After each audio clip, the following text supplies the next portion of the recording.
আসসালামু আলাইকুম বন্ধুরা, চলে আসলাম শিলিগুড়ি ট্রেন স্টেশনে।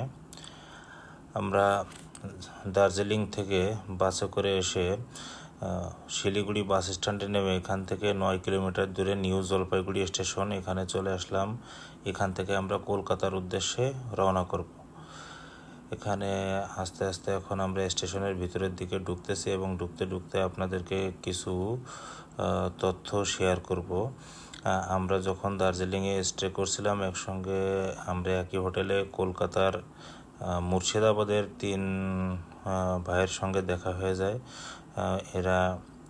এদের কাছে আমি কথা আমার শেয়ার করি যে আমরা বাসে করে আসছি এবং বাসের ভাড়া অনেক বেশি। তা ওদেরকে বলার পর ওরা আমাকে বলে যে আপনি কেন বাসে করে যাবেন কষ্ট করে, এর চেয়ে ট্রেনে যাতায়াতে অনেক সুবিধা, স্লিপার বেড, শুয়ে শুয়ে শুয়ে যাওয়া যাবে, প্লাস এখানে খরচটাও অনেক কম হবে। তা আমি জিজ্ঞেস করলাম কলকাতার ওই ভাইদেরকে কত টাকা করে ভাড়া নেবে। পরে অনলাইনে দেখালো যে নিউ জলপাইগুড়ি থেকে ট্রেনে উঠলে প্রায় 590 কিলো পথ। এটার ভাড়া হচ্ছে হলো 440 টাকা পার পারসন স্লিপার করছে। এটা অনেক কম। এবং আমরা ওখান থেকে ওনাদের কলকাতার যে ভাইরা আছে তাদের মোবাইল অ্যাপসের মাধ্যমে আমরা টিকিটটা করে নিই। করার পরে আমরা এখানে ট্রেনে করে যাব বলে করি। ইতিমধ্যে আমাদের ট্রেন চলে আসছে প্ল্যাটফর্মে। আমরা অনেকক্ষণ ওখানে অপেক্ষা করি এবং বিভিন্ন ধরনের গল্প আড্ডা মারতে মারতে আধা ঘন্টা অপেক্ষা করার পরে আমাদের ট্রেন জাস্ট টাইমে চলে আসে। আমাদের ট্রেনের টাইম ছিল 5টা 30-এ, ঠিক 5টা 30-এই চলে আসে। এটা আপনার ঠিক 5:30টায় এখান থেকে কলকাতার হাওড়া স্টেশনে যে পৌঁছাবে। প্রায় একটানা 12 ঘন্টা যাতায়াত করবে। এটা আমরা এখন ট্রেনের আমাদের বগিতে উঠে পড়লাম। আমাদের বগি নাম্বার ছিল S2। এটা আমাদের বেড, এটা আমাদের সিট, এটা ছিল আপার 8 এবং আপার 6, দুইজনের দুটো সিট ছিল। কিছুক্ষণের মধ্যেই 10 মিনিটের মধ্যেই ট্রেনটা ছেড়ে দিল। দেখতে পাচ্ছেন ট্রেন চলছে। ট্রেন ছেড়ে দেওয়ার পর আমরা রওনা হলাম। ট্রেন ছেড়ে দেওয়ার কিছুক্ষণের মধ্যে আমরা অর্ডার করেছিলাম কিছু খাবার।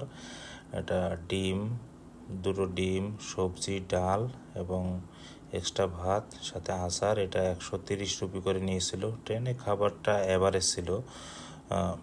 এরপরে আমরা প্রায় দীর্ঘ 12 ঘন্টা যাত্রা শেষে জাস্ট ভোর 5:30টায় আমরা কলকাতার হাওড়া স্টেশনে নেমে পড়ি। স্টেশনের আশপাশে অনেকটা নীরব ছিল, কিন্তু স্টেশনের ভিতরে সব ট্রেন এসে থামছে এবং লোকজনে ভরপুর ছিল। এবং হাওড়া স্টেশনটা আমার দেখা মতো অনেক বড় স্টেশন। এত বড় জংশন, এত বড় স্টেশন আমাদের বাংলাদেশে নাই। এবং যাত্রাটা খুবই আরামদায়ক ছিল, ওইরকম ঝাঁকি নাই। কিন্তু একটা সমস্যা ছিল ট্রেনের আওয়াজটা, রেলের যে আওয়াজটা, শব্দটা একটু বেশি ছিল। ভিতরে ফ্যান ছিল, এটা এসি ছিল না, স্লিপার কোচ। তারপরেও ভ্রমণটা যথেষ্ট ভালো হয়েছে। রাত্রে একটা লম্বা ঘুম দিয়েছি। লম্বা জার্নি শেষে এখন আমরা স্টেশনের ভিতর দিয়ে হাঁটতেছি। স্টেশনের পুরা ভিডিওটা করা সম্ভব না হেঁটে হেঁটে, এতই বড় স্টেশন যে অনেক লম্বা হয়ে যাবে ভিডিওটা। তারপরে যতটুকু করা সম্ভব করেছি। এখন আমরা স্টেশনের ভিতর থেকে বাইরের দিকে যাচ্ছি হাওড়া স্টেশনে। এই যে স্টেশনটা দেখেন, বিশাল স্টেশন। এখান থেকে আমাদের ইচ্ছা যে আমরা এখান থেকে বের হয়ে বাইরে কিছু নাস্তা করব। বাইরের পরিবেশটা দেখেন,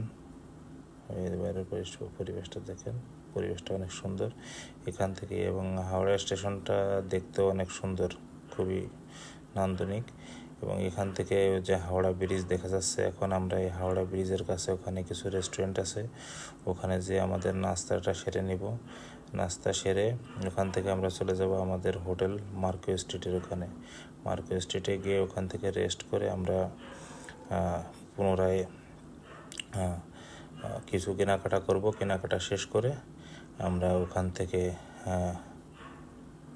যে শিয়ালদা স্টেশন আছে, শিয়ালদা স্টেশন থেকে বাংলাদেশের উদ্দেশ্যে রওনা হব।